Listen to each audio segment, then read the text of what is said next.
Hey, sports fans, welcome back to another episode of Bucky's Sports Show. We're going to be talking today about the Braves and Blue Jays series, and we're going to look ahead to the Braves preview with the Minnesota Twins this coming Easter weekend. Okay, let's talk about Game 1 back in Toronto. That was Grant Holmes versus Easton Lucas. After Matt Olson walked, Sean Murphy hit a two-run home run to give the Braves a 2-0 lead. Eli White led off the third with a double. Austin Riley would later hit a two-run home run, giving Atlanta a 4-0 lead after three. In the top of the fifth, Nick Allen led off with a double, followed by an Eli White walk, then an Ozzie Albies hit an RBI double. And then Austin Riley hit his second home run of the day, a 3-run blast to give the Braves an 8-0 lead. In the bottom of the sixth, Miles Straws ended a no-hit bid with a home run, making it 8-1. In the bottom of the eighth, Tyler Hyman, he doubled home 2 runs, making it 8-3. Ernie Clement had an RBI single in the bottom of the ninth, giving us our final, an 8-4 Braves win. In that game for the Braves, Austin Riley was 2 of 4 with 2 home runs and 5 RBI. Ozzie Albies was 1 of 4 with an RBI. Sean Murphy is 1 of 3 with a home run and 2 RBI. Nick Allen and Eli White each added a hit. Grant Holmes got the win. He's 1-1 on the season. The loss went to Easton Lucas. My takes. The offense was much better that game. Braves were 3 for 4 with runners in scoring position. They only left 1 runner on base. Hopefully this is a sign of good things to come and not a 1 step forward then 2 steps back situation. Matt Olson has a batting average of 193 at the end of this game. He needs to start hitting the ball. Grant Holmes was phenomenal. I thought coming in he would be the weak link and not be able to throw 70-plus pitches a game. He proved that theory wrong. Game 2 was Spencer Schwallenbach versus Kevin Gausman. Austin Riley homered to give the Braves a 1-0 lead after 1. In the bottom of the third, Vladimir Guerrero Jr. reached on an RBI fielder's choice. In the bottom of the fifth, Alan Roden hit a 2-run home run, making it 3-1. Bo Bichette doubled and Vladimir Guerrero Jr. walked to set up a 3-run home run by Anthony Santander, making it 6-1. Blue Jays after 5. In the sixth, Matt Olson homered to make it 6-2. In the ninth, Ozzie Albies homered to make it 6-3. Blue Jays win. Braves notables on this game, Austin Riley was 2 of 4 with a home run and an RBI. Matt Olson was 1 for 4, hitting a home run with an RBI. Ozzie Albies was 1 for 4 with a home run and an RBI. Drake Baldwin was 2 for 3. Brian De La Cruz was 1 for 2, and Nick Allen was 1 for 4. Kevin Gausman got the win. Spencer Schwellenbach got the loss. My takes on this game. And this is going to be a theme for a while until things change constantly. But I don't understand Michael Harris II batting leadoff. As of the end of this game, he was hitting 190. Albies is hitting 250. They put 8 runs on the board with Albies batting leadoff the first game. They put 3 up with Harris in this game. The numbers don't lie. Get Harris out of the leadoff spot. I would rather see Riley batting leadoff with no speed than Harris. At least he is hitting 300 and can get on base. Schwellenbach was good through 4. He had a bad 5th inning that cost us the game. Game 3 was Spencer Strider versus Chris Bassett. The return of Spencer Strider that we had all been looking for. In this game, in the bottom of the third, Vladimir Guerrero Jr. got the scoring started with an RBI single, making it 1-0 Toronto after 3. In the bottom of the sixth, Vladimir Guerrero homered, making it 2-0. In the bottom of the seventh, Bo Bichette had an RBI double, making it 3-0 Blue Jays. In the ninth, Drake Baldwin homer, giving Atlanta their only run in a 3-1 Blue Jays win. The notables in this game, Matt Olson was 1 for 4. Drake Baldwin was 1 for 4 with a home run and an RBI. This was Baldwin's first career home run. Eli White was 2 for 3. Orlando Arcia was 1 for 3. Spencer Strider went 5 innings, striking out 5. He picked up his 500th career strikeout. According to the Braves X account, Spencer Strider is the fastest primary starting pitcher. That's a minimum of 50% of their appearances being as a starting pitcher by innings pitched to reach the 500 strikeout milestone. So kudos to him on that. The win went to Chris Bassett. The loss went to Spencer Strider. My takes on this one. It's hard to win with 19 strikeouts. 19 freaking strikeouts. Strider was okay. He wasn't magnificent. He had 5 strikeouts in 5 innings. That's okay. But it was his first start at the major league level. He was okay. 1 through 3 hitters were 1 of 12 with 11 strikeouts. Again, your 1, 2, and 3 hitters had 11 strikeouts in 12 at-bats.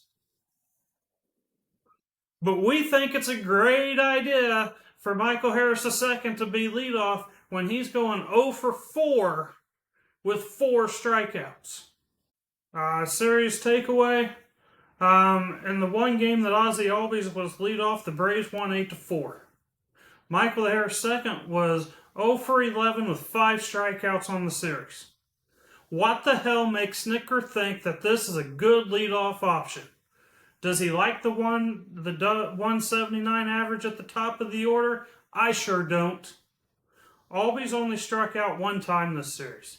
His average isn't high, but at least he puts the ball in play. Possibly Nick Allen hitting .306 and only 9 strikeouts compared to Harris's 19 on the season. Maybe give him a chance.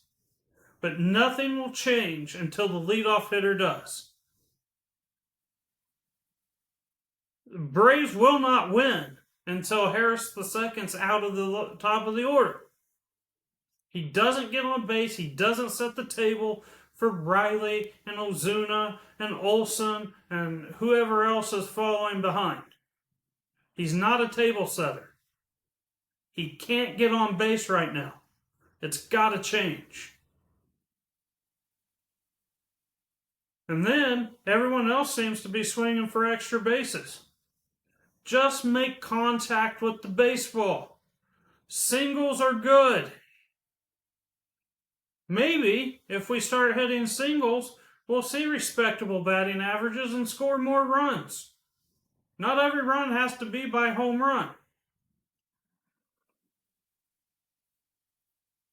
This was a difficult series to watch. Thankfully, I wasn't able to watch most of it. I didn't have to watch Game 2 and Game 3. But the parts of them I did watch, it was hard. 19 strikeouts in Game 3. 19. That's freaking terrible. All right, let's move on. Let's talk about the Minnesota Twins coming to town this weekend for Friday, Saturday, Sunday. The Twins come in, they're 7-12. They're 4th in the AL Central. The Braves are 5-13 and sitting in last place in the NL East. The Braves offense notables, Austin Riley, his batting average is up to .284. He leads the team with 5 home runs and 12 RBI. Sean Murphy cooled a bit that last series. His average is .207, but he's got 4 home runs and 8 RBI in 8 games. So those numbers are good. I'd love to see everyone hitting for more average. Just saying. Um, the Twins, their offense isn't great. Their average as a team is a little bit higher than what the Braves' average is. The Braves are batting 222 as a team. The Twins are on. The Twins' average is actually worse with 216. So they aren't scoring a lot of runs either. That's why they're fourth in the AL Central. They're by no means out of the AL Central because it's the AL Central. But this series is going to come down to who can get the most hits and maybe even the most timely hits. So let's get into this. Um, Game one is Friday, 7:15. That's an Apple TV game. Let me get in before we get into this. How stupid is games on Apple TV? I paid for an MLB package and now I can't watch this game because it's on Apple TV?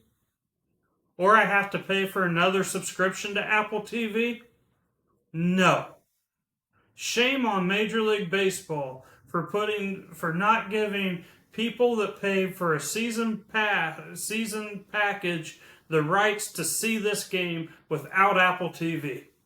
That is complete and utter bullshit.